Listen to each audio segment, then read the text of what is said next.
তো সেই জায়গা থেকে 9ই আগস্ট 12-এ মানে 8 তারিখ এবং 9 তারিখের মাঝে যে রাত, সেই রাতের বেলা 12টা থেকে 4টে আমরা রাস্তায় থাকব এবং সেই রাস্তাটা আমরা থাকব। আমরা শ্যামবাজার, যেহেতু তার আগে একটা মশাল মিছিল কলেজ স্কোয়ার থেকে শ্যামবাজার মশাল মিছিল, এবং তারপর সেই গোটা রাতটা আমরা শ্যামবাজারে থাকব এবং শ্যামবাজারে আমাদের প্রতিবাদের বিভিন্ন কর্মসূচি, সেটা স্ট্রিট পেন্টিং হতে পারে, সেটা নাটক হতে পারে, সেটা গান হতে পারে, সাংস্কৃতিক নানা জিনিস হতে পারে, তার মাধ্যমে আমাদের প্রতিবাদটা আমরা এবং নাগরিক সমাজের প্রত্যেকটা মানুষ, শিল্পী থেকে শুরু করে তারা রাখবেন।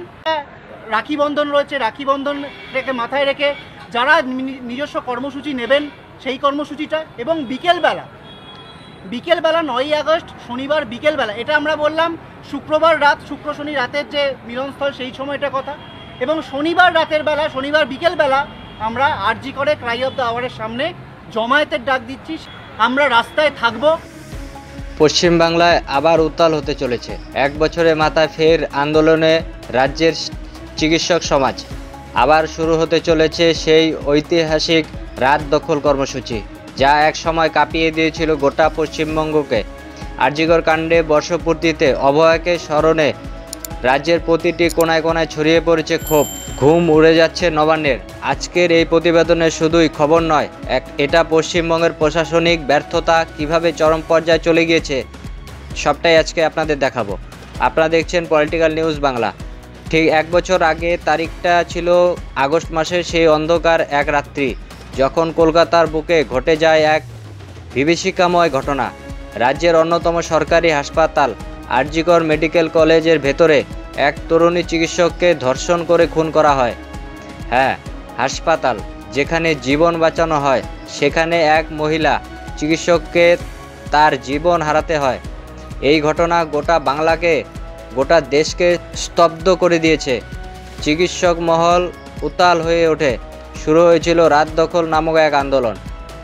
চিকিৎসকরা রাতভর রাস্তায় নেমে পোস্টারে স্লোগানে প্রশ্ন ছুড়ে দিয়েছেন, নিরাপদ কোথায়? নারীরা কি এই বাংলায় নিরাপদ? কিন্তু প্রশ্ন হলো, 1 বছর পরেও আজ কি কোনো সুবিচার মিলেছে? কথিত অভিযুক্তরা এখনও বিচারের বাইরে, প্রশাসন পুরো নিশ্চুপ, আর অপরাধীরা বুক ফুলিয়ে ঘুরে বেড়াচ্ছেন। সেই আন্দোলন 1 বছর পূর্তি উপলক্ষে আবার জেগে উঠেছে প্রতিবাদী কণ্ঠ। জুনিয়র চিকিৎসকদের তরফ থেকে ঘোষণা করা হয় 8 এবং 9 আগস্ট হবে রাত দখল আন্দোলনের পুনরাবৃত্তি। পুরনো সেই কায়দায় এবার ফের পথে নামবে চিকিৎসকরা। শুধু আরজিকর নয়, সারা রাজ্যে মেডিকেল কলেজগুলোতে প্রতিবাদী কর্মসূচি হবে। 8ই আগস্ট মধ্যরাত থেকে শুরু, চিকিৎসকরা রাতভর পহরা থাকবেন হাসপাতালের বাইরে।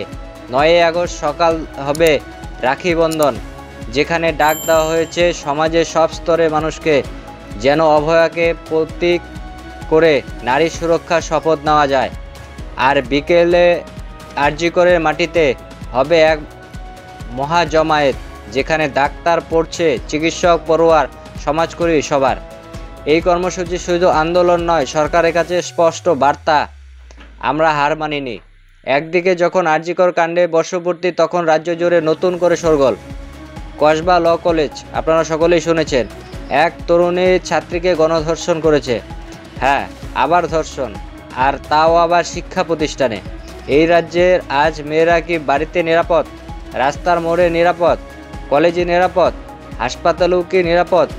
এই সব প্রশ্নে রাজ্য সরকার চুপ থাকতে দেখা যাচ্ছে। একটার পর একটা ধর্ষণের ঘটনা, মহিলাদের ওপর অত্যাচার, তবুও মুখ্যমন্ত্রী মমতা বন্দ্যোপাধ্যায় সরকারের তরফে কোনো কঠোর পদক্ষেপ দেখতে পাচ্ছি না আমরা।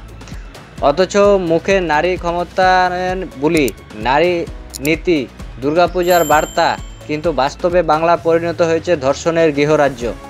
এখন প্রশ্ন উঠছে, এই রাজ্যে সরকার কি আদৌ দায়িত্বশীল? একজন মহিলা মুখ্যমন্ত্রী থাকার পরেও কেন বারবার বাংলার নারী নিরাপত্তা বিঘ্নিত হচ্ছে?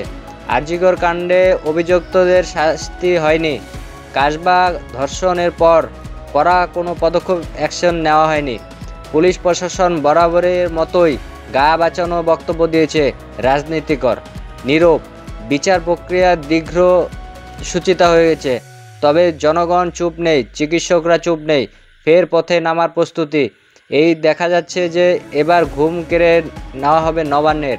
একেবারে রাত দখল আন্দোলন, শুধুমাত্র চিকিৎসক বা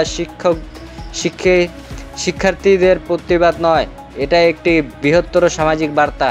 নারী সুরক্ষা, প্রশাসনিকের দায়িত্ব, সুবিচার এবং গণতান্ত্রিক প্রতিবাদে অধিকার, এই 4টি স্তম্ভকে সামনে রেখে ফের বাংলায় দেখা যাচ্ছে জাগরণ। 2026 নির্বাচনের আগে এই আন্দোলন রাজনৈতিক হিসাবেও বড় প্রভাব ফেলতে পারে।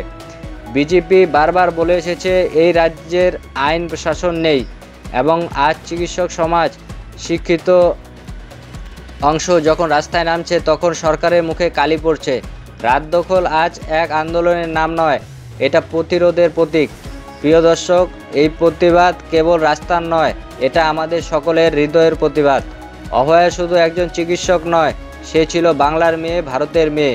যে সমাজ নারীদের রক্ষা করতে পারে না, সেই সমাজ কখনোই সভ্য হতে পারে না। তাই এই মুহূর্তে আমাদের দায়িত্ব সচেতন হওয়া উচিত, প্রতিবাদকে সমর্থন করা উচিত এবং সরকারের গাফিলতির বিরুদ্ধে সোচ্চার হওয়া উচিত। আপনারা আসুন 9ই আগস্ট আরজিকর জমায়েতে অংশ নিন, না পারলে অন্তত সোশ্যাল মিডিয়ায় আওয়াজ তুলুন। আজকের এই প্রতিবেদন এখানেই শেষ করছি। আপনাদের কাছে অনুরোধ, ভিডিওটি শেয়ার করুন, কমেন্ট করে জানান আপনি কি মনে করেন। আপনি যদি এই প্রতিবাদকে সমর্থন করেন তাহলে কমেন্টে লিখুন জাস্টিস ফর অভয়া। চ্যানেলটি সাবস্ক্রাইব করে আমাদের পাশে থাকুন। ধন্যবাদ।